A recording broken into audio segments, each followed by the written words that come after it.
Hello guys, welcome back to my channel Indradhanush. जैसा कि मैंने आपको अपने पुरानी वीडियोस में बताया था कि मेरी ब्रेन सर्जरी हुई है, तो आज मैं आपको डिटेल में अपनी ब्रेन सर्जरी के बारे में बताऊंगा। वो कैसे हुई, पूरा प्रोसेस क्या था। सबसे पहले तो मैं आपको ये बताना चाहूँगा कि मेरे हिसाब से तो इससे ज़्यादा कोई मेजर ऑपरेशन होता ही नहीं है। जो मेरी ब्रेन सर्जरी हुई है, सबसे मेजर ऑपरेशन ब्रेन का ही होता है। 7 तारीख अप्रैल 2025 दिन था मंगलवार, जिस दिन मुझे मेरी बैंक से परमिशन मिली कि मैं अपना ट्रीटमेंट वहाँ से करा सकता हूँ, जिसका खर्चा करीब 5 लाख रुपए था, जो मेरी बैंक ने हॉस्पिटल को डायरेक्टली पे किया। उसके बाद 8 तारीख को सुबह सुबह अपनी वाइफ के साथ हॉस्पिटल गया। वहाँ पे जो भी फॉर्मेलिटीज़ होती हैं वो पूरी करनी होती हैं, और बहुत सारे टेस्ट लिखे थे जो कि ऑपरेशन से पहले वो फुल बॉडी चेकअप करते हैं, जिसे हम पीएटी करके कुछ वो बोल रहे थे, प्री एडमिशन टेस्ट। वो सारे टेस्ट करा के, जिसमें उन्होंने मेरा पूरा ब्लड प्रेशर, बीपी, चेस्ट का एक्सरे, डायबिटीज़, एचआईवी, जो जो जांच उनको लगा, ब्लड की टेस्ट बेस्ट जो भी उनको लगा, सब उन्होंने चेकअप किया कि अगर मैं ऑपरेशन के लिए फ़िट हूँ या नहीं। तो उसके बाद उन्होंने फिर शाम को मुझे भर्ती किया। वहाँ एडमिट करने के बाद में मेरे साथ में मेरे पापा रुके थे, क्योंकि मेरी वाइफ बहुत थकी हुई थी। तो मैंने उसको बोला कि अब ऑपरेशन के बाद तुमको ही ध्यान रखना है, तुमको ही रहना है, तो आज पापा रुक जाने देते हैं और तुम अभी आज जाके आराम कर लो, क्योंकि कल सुबह तुम आ जाना। फिर रात को 11 बजे हॉस्पिटल में उन्होंने ला के मुझे खाना दिया और बोला कि इसके बाद आपको कुछ नहीं खाना है, खाली पेट ही आपका सुबह सुबह ऑपरेशन होगा। तो 11 बजे मुझे खाना खा के कहा कि अब आप आराम कर लो। खाना खा के 12 बजे मैं करीब सो गया। मुझे तो ऐसा लगा जैसे कि मैं सोया ही था, कि सुबह 5 बजे मेरी आँख खुली, मुझे कोई उठा रहा है। जब मैंने देखा कि मुझे कोई उठा रहा है, तो मैं उठा तो मेरे बाल काटने के लिए कोई आया था। उसने पूरे उस तरह से मेरे सर के बाल, मेरे बगल के और मेरे प्यूबिक हेयर सारे एकदम मुझे पूरा नंगा करके मेरे सारे बाल काटे गए, क्योंकि बाल रहते हैं तो ऑपरेशन दौरान इन्फेक्शन का थोड़ा सा खतरा रहता है। तो उन्होंने बोला कि सारी साफ़ सफाई ज़रूरी है, तो उन्होंने सारी क्लीनिंग की। और वहाँ पे एक दूसरा आदमी भी आया हुआ था, जिसने मुझे कुछ एंटीसेप्टिक, बहुत सारा एंटीसेप्टिक डाल के मुझे नहलाना था। तो जब क्लीनिंग हुई तो उसके बाद में वो मुझे अंदर बाथरूम में लेके गए और गर्म पानी से नहला रहे थे मुझे। अप्रैल महीने में भी गर्म पानी से नहला रहे थे सुबह सुबह, लेकिन फिर भी डर के मारे मैं काँप रहा था। मेरे हाथ एकदम हिल रहे थे। पापा सामने खड़े थे, देख रहे थे कि मैं काँप रहा हूँ। काँप तो मैं ठंड की वजह से नहीं रहा था, लेकिन डर की वजह से काँप रहा था, क्योंकि इतने बड़े ऑपरेशन से पहले वो मुझे ले जा रहे थे। तो मुझे ऐसा लग रहा था कि जैसे ये मुझे क्या फांसी लगाने ले जा रहे हैं, या फिर मैं वापस ही नहीं आऊँगा। मतलब ऐसे इतना डर था मेरे अंदर कि मैं डर के मारे काँप रहा था वहाँ पे, जब वो नहला रहे थे मुझे। नहलाने के बाद में उन्होंने कपड़े चेंज कराए, दूसरे कपड़े पहने मैंने, जो ऑपरेशन थिएटर में पहन के जाने थे पेशेंट वाले, वो पहन के मुझे फिर कहा थोड़ी देर आराम कर लो, थोड़ी देर में आएंगे नर्सेज, वो आपको ऑपरेशन के लिए ओटी की तरफ लेके जाएंगी।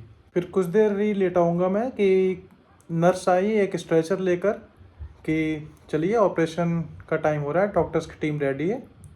तो मुझे फिर उन्होंने स्ट्रेचर पर लिटाया और मुझे लेके गए। तो मुझे बस लास्ट यही ध्यान है, जब मुझे ऑपरेशन थिएटर लेके जा रहे थे, वहाँ पे एक लेडी डॉक्टर थी, वो शायद एनेस्थीसिया देने के लिए मुझे वहाँ पे थी उस टीम में। तो उनसे ही मेरी लास्ट बात हुई थी। तो वो बोल रही थी डरने की कोई बात नहीं है, don't worry, you are in safe hands.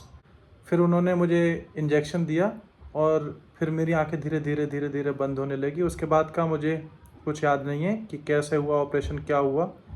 बस इतना पता है कि ये बहुत ही बड़ा ऑपरेशन हुआ था। बाद में मैंने देखा कि यहाँ से लेके ये पहले पूरा बाद में दिखाना। पूरा ये यहाँ से यहाँ तक, ये पूरा इतना बड़ा करीब कट लगाया है। करीब ये मेरे हिसाब से 5-6 इंचेस का कट होगा। पूरा मेरा सर पीछे से खोला गया, और उसके बाद उन्होंने उसको स्कल को पूरा ओपन करके उसमें से जो भी ट्यूमर का था वो निकाला और खाली किया। तो उसकी वजह से ये पूरा इधर मेरा गड्ढा भी है। ये सब मुझे नहीं पता कैसे किया उन्होंने, लेकिन बस इतना पता है कि इसको क्रैनियोटॉमी बोलते हैं। जो मैंने बाद में ऑनलाइन वीडियोस देखी, उसके बाद में मुझे थोड़ा सा आइडिया लगा कि इसको कैसे करते हैं ऑपरेशन को। ऑपरेशन के बाद जब मुझे आईसीयू में लेके गए, आईसीयू में ही मेरी आँख खुली। तो जब मैंने आँख खोली, वहाँ पे एक नर्स थी जो कि केरला से थी। मैं कुछ सही से देख नहीं पा रहा था, पूरा ब्लर्ड था विज़न मेरा। मैंने उससे पूछा कि कितना टाइम हो गया है, तो उसने बताया कि करीब 4:20 हो रहे हैं। तो मैंने उससे पूछा मेरी वाइफ़ कहाँ है, मुझे उससे मिलना है। सबसे पहले मैंने अपनी वाइफ़ के लिए पूछा कि मेरी वाइफ़ कहाँ है, मुझे उससे मिलना है। तो उसने बोला कि अभी किसी से मिलने को मना किया है, 6 बजे डॉक्टर्स आएंगे राउंड पे। जब वो राउंड पे आ जाएंगे उसके बाद ही आपसे कोई मिल सकता है। मैं इतना भी नहीं देख पा रहा था कि मेरे सामने ही घड़ी लगी हुई थी, लेकिन फिर भी मैं टाइम नहीं पहचान पा रहा था। मुझे इतना विजन मेरा क्लियर नहीं था उस समय ऑपरेशन के बाद में। ऑपरेशन के बाद मुझे 3 दिन आईसीयू में रखा था। उसके दौरान प्रियंका मेरे साथ में रहती थी। रात भर तो वो मेरे साथ रहती थी, सुबह सुबह बस वो जाती थी अपना, क्योंकि पीयू भी थी साथ में तो उसको भी मिलना होता था। ऑपरेशन के बाद मेरा आईसीयू में ही उन्होंने फिर से सीटी स्कैन किया कि मेरी ब्लीडिंग रुक गई है या सब कुछ नॉर्मल है या नहीं। उसके बाद 3 दिन और एडवाइस किया कि 3 दिन आपको आईसीयू में और रहना पड़ेगा। उसके बाद आईसीयू में मेरे साथ मेरी वाइफ रुकी पूरे तीनों दिन, जिसने मेरी देख रेख की। वो बस रात भर रुकती थी और सुबह सुबह उसको जाना होता था, क्योंकि मेरी बच्ची भी थी वहाँ पे जो कि उस समय छोटी थी, 2.5-3 साल की उम्र की सिर्फ। तो उसकी देख रेख के लिए उसकी मासी को बुलाया था हमने, जो उसको वहाँ पे अपने साथ में रख रही थी। सुबह सुबह पीयू को नाश्ता कराने खिलाने मेरी बच्ची से मिलने के लिए उसकी मासी के पास चली जाती थी, ताकि थोड़ी देर वो अपनी माँ से मिल ले, क्योंकि उसके ऊपर भी ये समय बहुत भारी कटा है। क्योंकि मैं जानता हूँ जिस दौर से वो बच्ची गुजरी है वो बहुत ही भारी समय था। एज अ चाइल्ड मैं नहीं चाहता कि कोई भी ऐसा समय देखे, क्योंकि आसान नहीं होता है। जो आपके खेलने के दिन हो, आप उस समय अस्पतालों के चक्कर काटें, कुछ ना हो, एक रूम में बंद होकर रहती थी वो सिर्फ। तो वो मेरे लिए बहुत ही दर्दनाक था। मेरी वाइफ की सिस्टर स्पेशली बेंगलोर से आई थी इसलिए, ताकि वो मेरी बेटी की देख रेख कर सके, क्योंकि वहाँ पे मम्मी पापा तो थे मेरे, लेकिन वो किसी के पास रुकती नहीं मेरी बच्ची। वो अपनी मौसी से थोड़ा सा ज़्यादा लगाव था तो वो उसके साथ रुक जाती, तो इसलिए उसको स्पेशली हमने बेंगलोर से बुलाया, उसका थोड़ा सा मन लगा रहे और वो थोड़ी सी परेशान कम हो। 3 दिन जो मुझे आईसीयू में रखा गया, उसमें मुझे थोड़ी सी उन्होंने धीरे धीरे फिर फिजिकल एक्सरसाइज करानी स्टार्ट की, ताकि वो मेरी हेल्थ स्टेटस चेक कर रहे थे कि मेरे शरीर में कितनी ताकत है, क्या है। जैसे कि पहली एक्सरसाइज उन्होंने मुझे एक वो जो बॉल आती है उसका मुंह से फूंकने वाली, ब्लो करता था मैं ज़ोर से, तो वो कितनी ऊपर जा रही है, तो उसमें एक मीटर टाइप लगा हुआ था, कितनी स्ट्रेंथ से मैं एयर को इनहेल और एक्सहेल कर पा रहा हूँ। तो वो सब चेक कर रहे थे कि मैं सांस लेने में मुझे कोई दिक्कत परेशानी तो नहीं है। दूसरी, मुझे मेरे हाथ में स्पंज बॉल देके मैं प्रेस करवाते थे, देखते थे कि मेरे हाथों में ताकत है नहीं है दोनों में। फिर मुझे दूसरे दिन से धीरे धीरे की सपोर्ट लेके मेरी वाइफ की और वो जो वॉकर होता है उसकी सपोर्ट लेके कहा कि अपने पैरों पे खड़े हो। धीरे धीरे वहाँ लॉबी में ही वॉक करना स्टार्ट करवाया। फिर जब उन्हें लगा कि ठीक है, तो उन्होंने चौथे दिन मुझसे बोला कि आप धीरे धीरे वॉक कर सकते हो। तो चौथे दिन मेरा डिस्चार्ज किया उन्होंने वहाँ से और बोले अभी आप जाओ घर पे, घर जा सकते हो, आईसीयू में एडमिट रहने की कोई ज़रूरत नहीं, आपकी कंडीशन अभी तो ठीक है। 13 अप्रैल 2025 को मेरा हॉस्पिटल से डिस्चार्ज हुआ। वहाँ से डिस्चार्ज होके हम लोग अपने गेस्ट हाउस में गए। वहाँ गेस्ट हाउस में जाके उन्होंने हमें एडवाइस किया कि आपको हर अल्टरनेट डे पे जो मेरे बैंडेजेस लगे हुए थे सर में, उन्होंने कहा ये चेंज करने हैं। हर सेकंड डे आपको जो टाँके लगे हुए उनकी सफाई करवानी है और 10th डे को वो टाँके काटे जाएंगे। 9th को मेरा ऑपरेशन हुआ था, तो 19 तारीख को मेरे टाँके कटने की डेट दी थी और बोला था 19 तारीख को आके डॉक्टर से मिलना है, उसके बाद में वो आगे का प्रोसेस बताएंगे। जब तक मेरे टाँके नहीं कटे थे 19 तारीख तक, तब तक तो सभी लोग मेरे साथ रहे थे। मेरी मम्मी पापा, भैया भाभी, भैया का बेटा है एक छोटा सा, मेरी बेटी से छोटा ही है, और मेरी बेटी, हम 6 लोग वहाँ पे रहे थे। वहाँ पे गेस्ट हाउस में ही सभी लोग हमसे मिलने भी आए थे। मेरी सभी मतलब फैमिली के लोग जो गाँव से, मेरी सासू माँ, वाइफ की बड़ी बहन, उनके हस्बैंड और फैमिली के मेरे भैया भाभी जो ताऊ के लड़के हैं, वो सभी लोग और जितने भी रिश्तेदार आ सकते थे वहाँ से, वो सभी लोग मुझे वहाँ पे मिलने आए थे, देखने आए थे। 19 अप्रैल के बाद जब सभी लोग घर चले गए थे, तो बस मेरे साथ मेरी वाइफ थी, हमारी बेटी थी, हम 3 लोग थे गेस्ट हाउस में। तो मुझे थोड़ा-सा अच्छा नहीं लगता था वहाँ पे, अकेलेपन की वजह से मैं थोड़ा-सा बोर होता था। और दूसरी बात ये भी थी क्योंकि मुझे देखने में बहुत दिक्कत थी। मान लो कि 10% भी मेरा विज़न क्लियर नहीं था, तो कहीं भी जाना होता था तो मेरी वाइफ मेरा हाथ पकड़ के, मैं चल रहा हूँ उसके पीछे-पीछे, और साथ में बच्ची भी चल रही है, उसको भी पकड़ के चलना है। वहाँ पे अच्छा नहीं लग रहा, तो मैंने बोला था कि यहाँ से मुझे ले चलो, यहाँ पे मैं नहीं रह पाऊँगा, क्योंकि वहाँ कहीं भी अगर रूम से बाहर भी निकलना था और फ्लैट के बाहर भी निकलते थे, अंदर आने के लिए मुझे रास्ता मैं नहीं ढूँढ पाता था, इतना मेरा विज़न नहीं था। फिर मैंने बोला कि चलो गाँव चलते हैं, वहाँ पे मुझे रास्ते पता हैं। नई जगह पे मैं थोड़ी-सी ज़्यादा दिक्कत में था। मैं अपने गाँव आ गया, मैंने कहा गाँव में रहते हैं, थोड़ी खुली हवा मिलेगी, थोड़ा-सा रिकवर करने में भी ईज़ी रहेगा और मुझे इतनी दिक्कत भी नहीं रहेगी। लोगों से मिलते रहूँगा, बातचीत करते रहूँगा, क्योंकि टाँके कट चुके हैं, अब बस ज़ख्म को सूखना है, उसको भरना है, हील करना है जो, उसके बाद में आगे का ट्रीटमेंट डॉक्टर से एडवाइस लेके कराना है हमको। जब मैं गाँव आया तो पूरे गाँव में सभी लोग और जितने बाकी बचे हुए रिश्तेदार रह गए थे, वो सभी लोग मुझे देखने के लिए आ रहे थे। क्योंकि गाँव में ये बहुत ही बड़ी बात होती थी कि ब्रेन सर्जरी करा के कोई आया है, तो लोग ऐसे देखने आ रहे थे जैसे कि कोई म्यूज़ियम में रखी हुई वस्तु यहाँ पे लाके रखी हो, और सभी लोग देखने आ रहे हैं। लेकिन मुझे उस समय इतना अजीब सा लग रहा था, इतना लोग क्यों देखने आ रहे हैं मुझे। रूम से बाहर नहीं निकलता था इस चक्कर में कि कोई मुझे देखने आए या कुछ हो, क्योंकि एक तो मैं देख नहीं पा रहा हूँ और दूसरा लोग मुझे देखने आ रहे हैं और मुझसे सवाल कर रहे हैं कि कैसे हो बेटा, क्या है। मुझे बिल्कुल पसंद नहीं आ रहा था वहाँ पे।